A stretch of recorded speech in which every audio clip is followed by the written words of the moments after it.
एक बच्चा जब 1.5 साल का होता है तो उसकी माँ की मृत्यु हो जाती है और घर के अंदर सौतेली माँ आ जाती है। और जब घर के अंदर सौतेली माँ आ जाती है तो वो उस बच्चे को इतना परेशान करती है कि उस बच्चे का औरत जात से भरोसा तक उठ जाता है। वह औरतों को देखकर डरने लगता है, इतना उसके साथ व्यवहार किया जाता है। आखिर क्या हुआ था इस घटना के अंदर और फिर बड़ा होकर वह लड़का क्या करता है, पूरी कहानी जानेंगे। और ये कहानियाँ घर परिवार गृहस्थी के ऊपर बेस्ड होती हैं, इनसे हमें बहुत कुछ सीखने को मिलता है, तो सीखा ज़रूर करें। नमस्कार, मैं हूं सुदेश कुमार और मेरे गोपाल चैनल में आपका स्वागत है। यह घटना उत्तर प्रदेश के अंबेडकर नगर जिले के अंदर एक गांव होता है। उस गांव के अंदर मंटू नाम का एक 1.5 साल का बच्चा है और उसकी मां की मृत्यु हो चुकी है। पिता का नाम सुजीत है, घर में एक चाचा है, बाकी घर में कोई नहीं है। यानी कि इस बच्चे के माँ बाप हैं और इसका एक चाचा है, सुजीत का छोटा भाई, और छोटे भाई की अभी शादी हुई नहीं है। अब माँ की मृत्यु कैसे हुई है? उस गांव के अंदर पहली बार बिजली लगाई गई थी। यानी कि अभी भी भारत देश के अंदर कुछ गांव ऐसे हैं जहां पर बिजली तक नहीं है, वहां पर वो लोग बिजली को जानते तक नहीं हैं। तो उस गांव के अंदर बिजली लगाई गई थी, खंभे लगाए गए, गाड़े गए।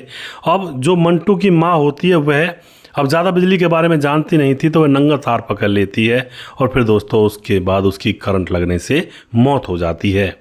अब मंटू जो छोटा सा बच्चा 1.5 साल का, वो अकेला रह जाता है। उसका पिता है, उसका चाचा है। अब ये तो दोनों मर्द हैं। मर्द बच्चों की परवरिश इतनी अच्छी तरह से नहीं कर पाते हैं ना, जितना एक औरत कर सकती है। तो उसके बाद गांव के कुछ लोग ये कहते हैं, भाई तू दूसरी शादी कर ले, इस बच्चे को माँ मिल जाएगी, ये बेचारा क्या जाने। तो जो इसका पिता सुजीत होता है वह दूसरी शादी कर लेता है। दूसरी पत्नी का नाम होता है रूपा। लेकिन वह लाया तो इसलिए था कि उसकी बच्चे की सेवा हो सके, बच्चे को परवरिश मिल सके। लेकिन रूपा उल्टे दिमाग की थी। उसको यह बच्चा बिल्कुल अच्छा ही नहीं लगता था और उसको यह वेस्ट मानती थी कि यह हमारी ज़िंदगी में बोझ है। अब तो यह उस बच्चे को मारती है, पीटती है, उसको परेशान करती है। पड़ोसन भी ये कहती है कि भाई तू इसे परेशान क्यों करती है, बेचारा बिन माँ का, इसको अच्छे से पाल ले। लेकिन वो उल्टा पड़ोसनों से लड़ जाया करती, कहती कि अपनी माँ को तो खा गया, मुझे भी खा जाएगा।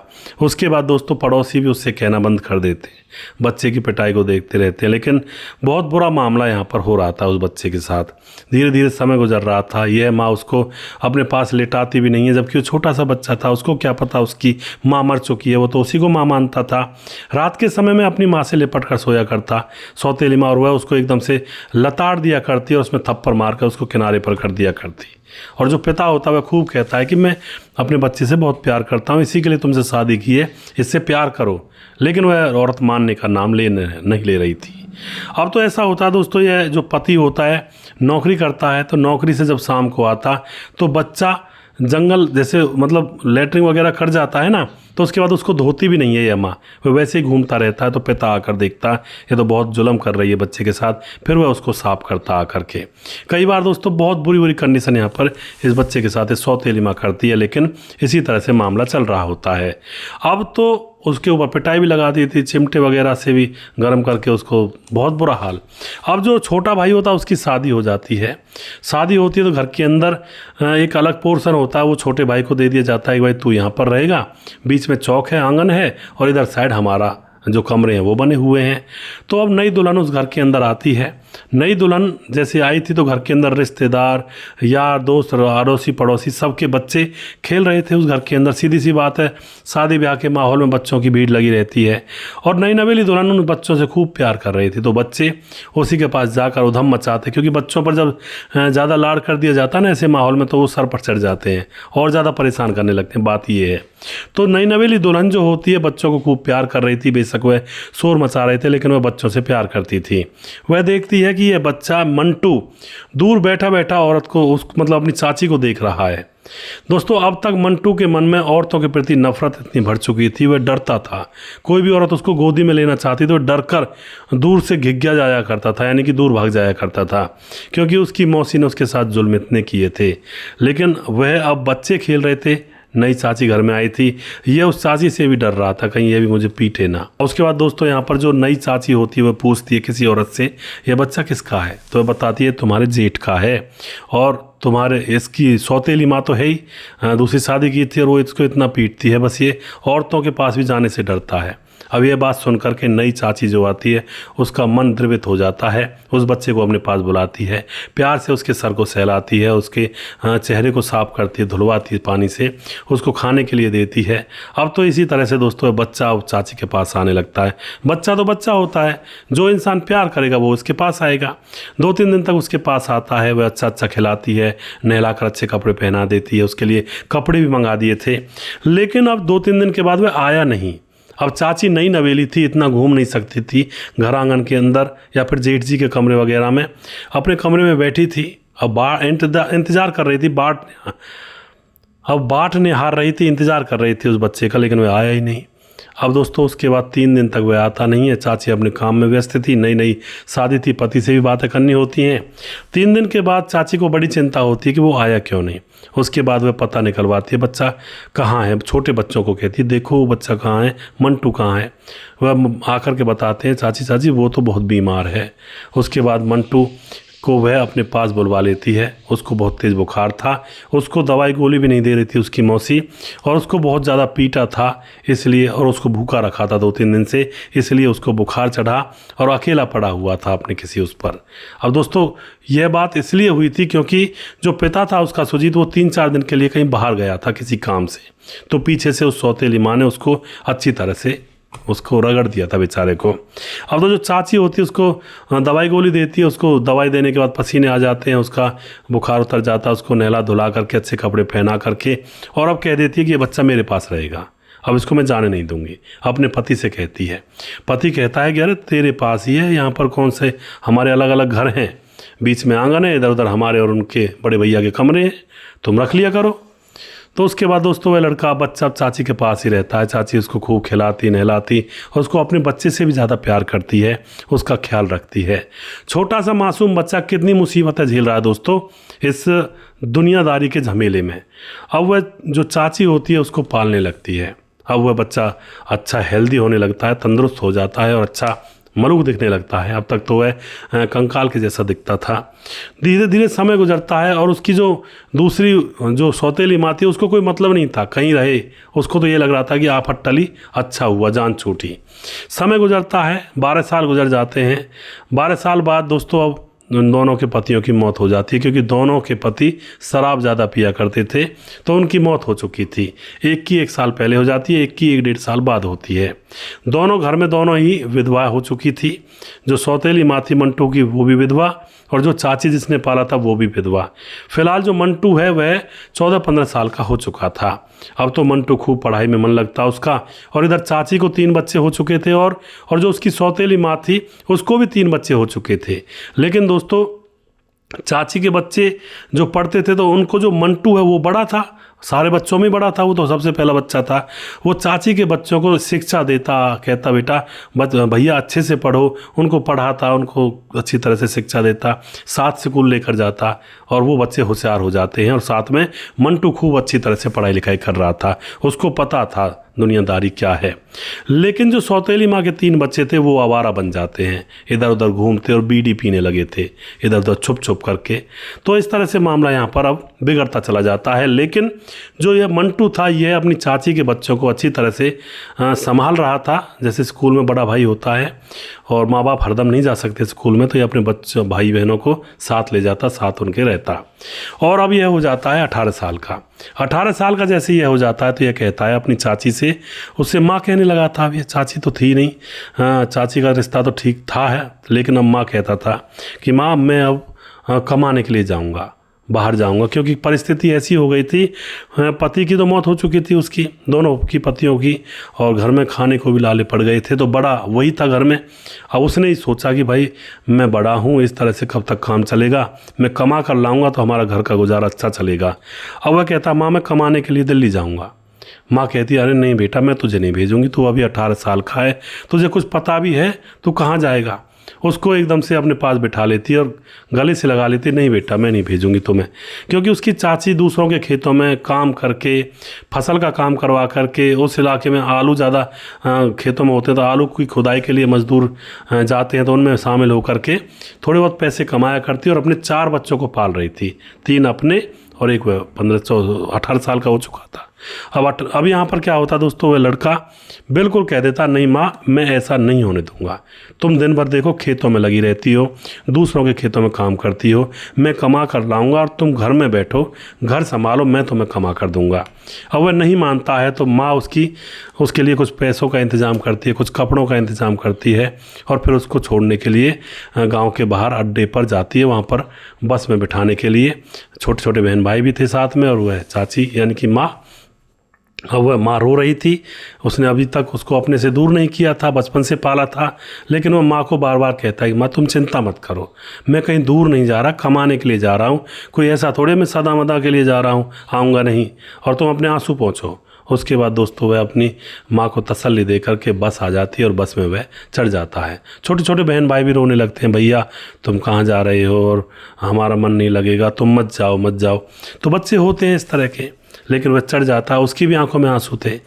शहर जाने के बाद उसको दोस्तों भगवान की किस्मत कहो या भगवान का आशीर्वाद कहो, उसको नौकरी मिल जाती है, वरना तो शहरों में भी नौकरी मिलती नहीं है, बहुत मुश्किल से उसको नौकरी मिल जाती है। और नौकरी भी थोड़ी मेहनत की तो थी, जैसे कि मेहनत का काम करना था, सब्जी मंडी के अंदर कुछ बोरियां उठाकर ट्रक में रखनी है, ट्रक से नीचे, तो वहाँ पर वह बहुत अच्छा पैसा कमाने लगता है, क्योंकि नौकरी ऐसी थी, एक जो ठेकेदार होता सब्जी वगैरह का, उसके नीचे जो मजदूर होते हैं ना, हाँ उस तरह की नौकरी थी। और वह लड़का हट्टा कट्टा हो चुका था, वैसे उम्र 18 साल की थी, लेकिन शरीर से लगता था कि ये तो 20-25 साल का लड़का है, क्योंकि अच्छा शरीर बना हुआ था उसका, चाची ने खूब खिलाया पिलाया था।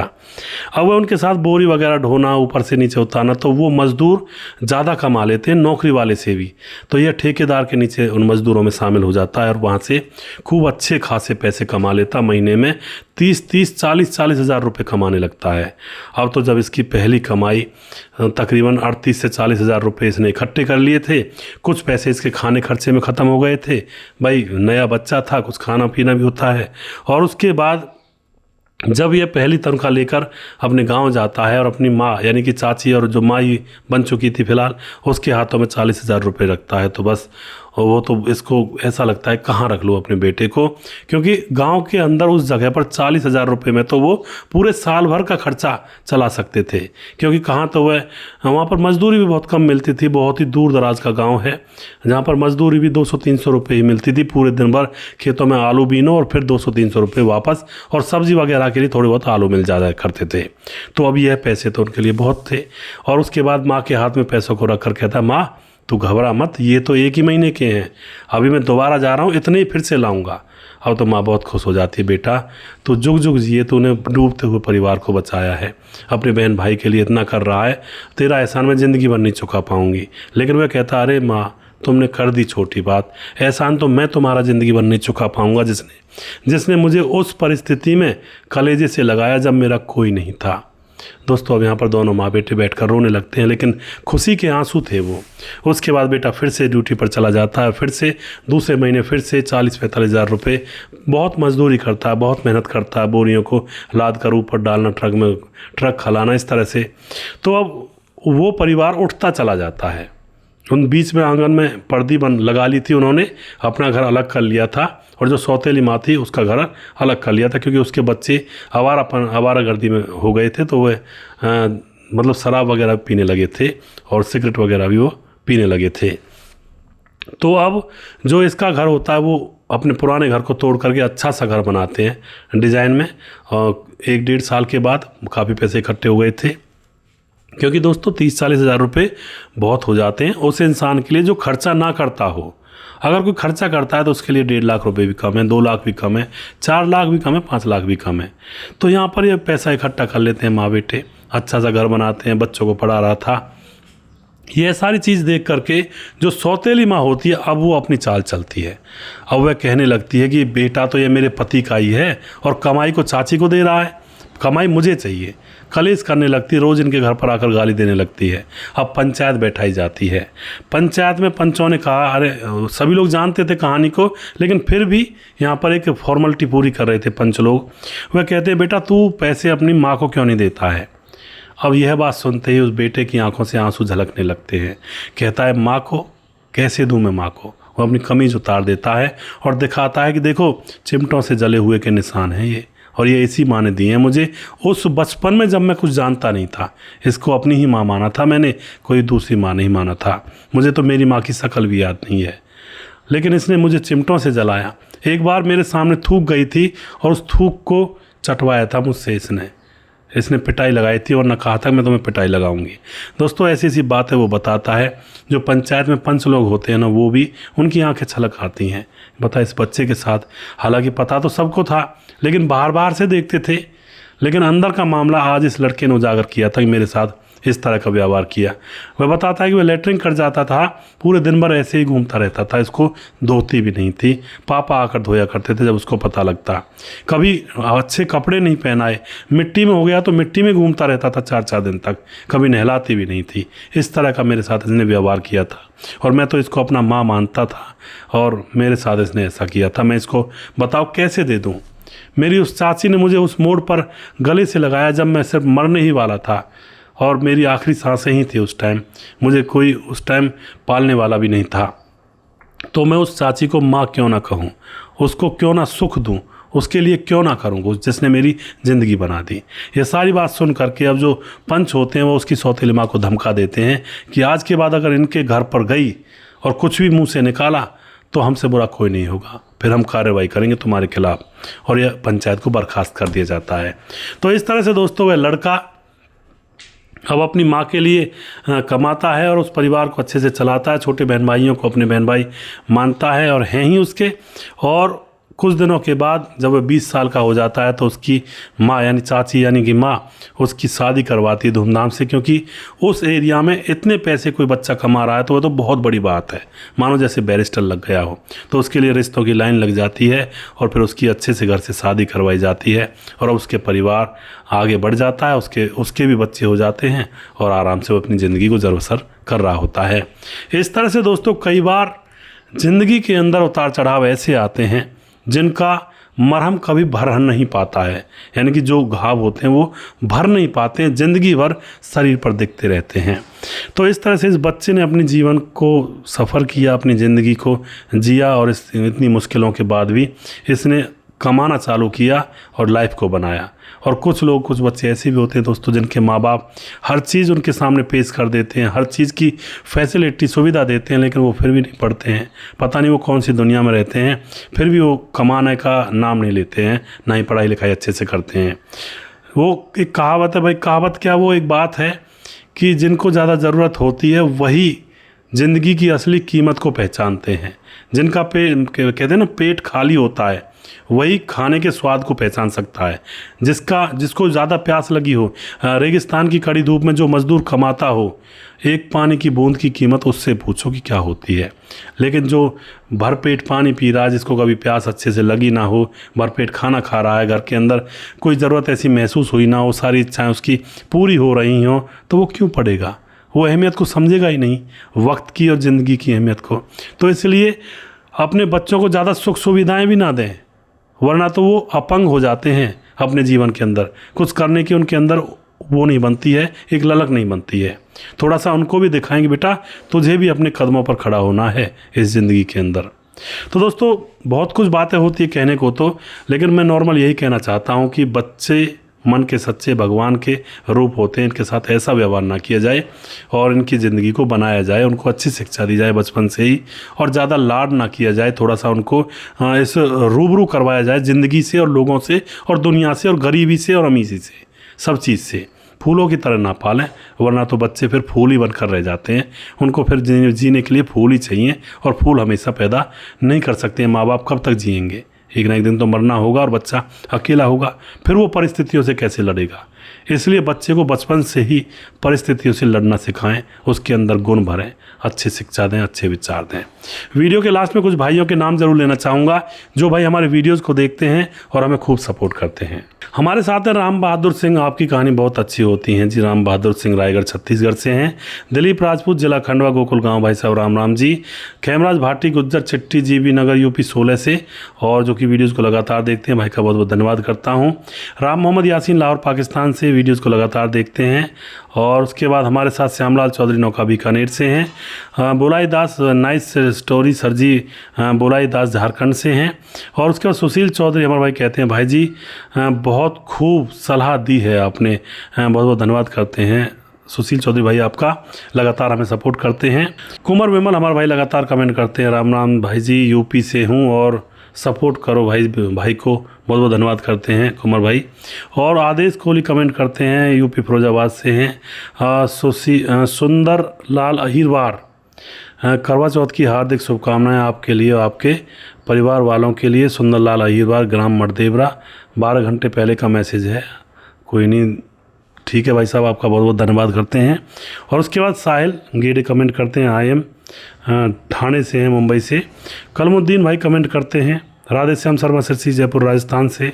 और राम थापा नेपाल से।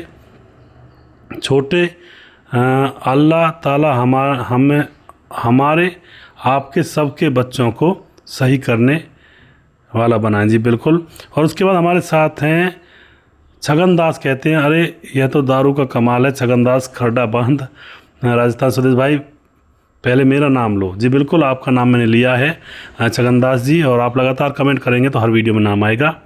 खेमराज भाटी दोबारा से, राजकिशोर चौरसी दोबारा से। और कुछ भाई हमारे जो कि फेसबुक पर हैं उनके नाम भी मैं ले लेता हूँ यहाँ पर। हमारे साथ है समाधान पाटिल, जलगांव महाराष्ट्र से हैं, बहुत बहुत धन्यवाद करते हैं। सुजीत कुमार, नमस्कार गुरुजी, राधे राधे, कैसे हो आप? सच कहते हो कुछ समाज में अपनी मर्यादा ज़िंदगी में आज तक निर्भर है, नहीं तो दोस्त यह नहीं टिक पाता जी। बहुत बहुत धन्यवाद सुजीत कुमार जी। जैनुद्दीन अंसारी, जो भाग्य में लिखा होता है उसे कोई टाल नहीं सकता जी, बिल्कुल। और ये उस कहानी के नीचे कमेंट्स हैं जो कि एक पायज भाई अपनी बहन से राखी बंधवाता है और उसकी मृत्यु हो जाती है उसी टाइम। तो बहुत अच्छी कहानी थी, लेकिन व्यूज़ कम आए हैं। फेसबुक पर भी आप ज़रूर देखें, वहाँ पर कम ही व्यूज़ आए हैं, लेकिन कमेंट बहुत अच्छी हैं भाइयों की। कह रहे हैं कि देवेंद्र सेन कह रहे हैं कि सर जी अभी दिवाली में लगे हुए हैं, आपकी वीडियो देख नहीं पा रहे हैं। कोई दिक्कत नहीं देवेंद्र भाई। रविंद्र कुमार, आपने तो रुला दिया भाई। रविंद्र भाई कमेंट करते हैं, बहुत धन्यवाद करते हैं भाई का। अमरेश मंडल, सुदेश भाई गुजरात से हैं हम। सुरेश नाम बता रहे हैं, पता नहीं। हाँ सुदेश भैया मुझे कह रहे हैं शायद। उसके बाद गोपाल नेगी कमेंट करते हैं, मंगेश विमल कमेंट करते हैं, अजय पासु यूसीआर, और कहते हैं कि सुनाते टाइम भाई आपकी आंखें भी नम हुई हैं भैया जी। हाँ तो अजय पासी भाई, कई बार ऐसी कहानियाँ घट जाती हैं, क्योंकि ये जो कहानी बताई थी ना, इसी बहन ने बताई थी, जो हैंडीकैप्ड भाई की बहन है। और रो कर जब उसने बताई थी ना, तभी सुनकर ही मेरी आंखों में आंसू आ गए थे। जो मतलब कई बार कुछ चीज़ें ऐसी होती हैं जो दिल को छू जाती हैं। उसके बाद मोनू पटेल कमेंट करते हैं, राजपूत निर्भय सिंह कहते हैं यह वीडियो देखकर आँख में आंसू आ गए भाई। जी ऐसा ही है जी, कहानी ऐसी थी। उसके बाद हमारे साथ सलाम डबराता, मैसेंजर भी काम नहीं करता, मणिपुर वाली कहानी बताओ और देना होगा। कौन सी कहानी के बारे में बात करें सलाम देवराता जी, आप इसके बारे में थोड़ा सा बताएं। उसके बाद मंगेश विमल भाई जी, आपकी भी आंखें नम हो गई जी, बिल्कुल। और धीरज बनवाल, आंखों से आंसू आ गए सर जी, क्या कहानी सुनाई, बहुत बहुत धन्यवाद जी। सुजीत कुमार कमेंट करते हैं, सुरेश पासवान कमेंट करते हैं। और उसके बाद हमारे साथ हैं पंकज कुमार, सुदेश भाई नमस्कार, कहानी सुनकर आंखों में आंसू आ गए, बहुत धन्यवाद जी। राम गोसाई कमेंट करते हैं, वाह भाई जी सही बोल रहे हैं आप। देवेंद्र सेन कमेंट करते हैं। और सुनील कुमार कमेंट करते हैं। और उसके बाद हमारे साथ सोहेली अंसारी कमेंट करते हैं, पंकज कुमार कमेंट करते हैं, राजपूत निर्भय सिंह कमेंट करते हैं, साहब सिंह कमेंट करते हैं, सुनील कुमार कमेंट करते हैं, प्रवीण बघेल कमेंट करते हैं, सूरज डियो कमेंट करते हैं, बहुत बहुत धन्यवाद करते हैं सूरज भाई आपका। मुकेश कुमार कमेंट करते हैं, अजय देवनाथ कमेंट करते हैं, सुरेंद्र राय कमेंट करते हैं, आपकी कहानी दिल को छू जाती है भाई जी, राम राम। मोनू जैन कमेंट करते हैं और मुनीम श्रीवास्तव कमेंट करते हैं। जिन भाइयों के नाम रह गए हैं वो भाई अगली वीडियो में अपना नाम ज़रूर उनका नाम मैं लूँगा और अगला वीडियो बहुत जल्दी फिर से लेकर आऊँगा। तब तक आप खुश रहें, सावधान रहें। जय हिंद, जय भारत।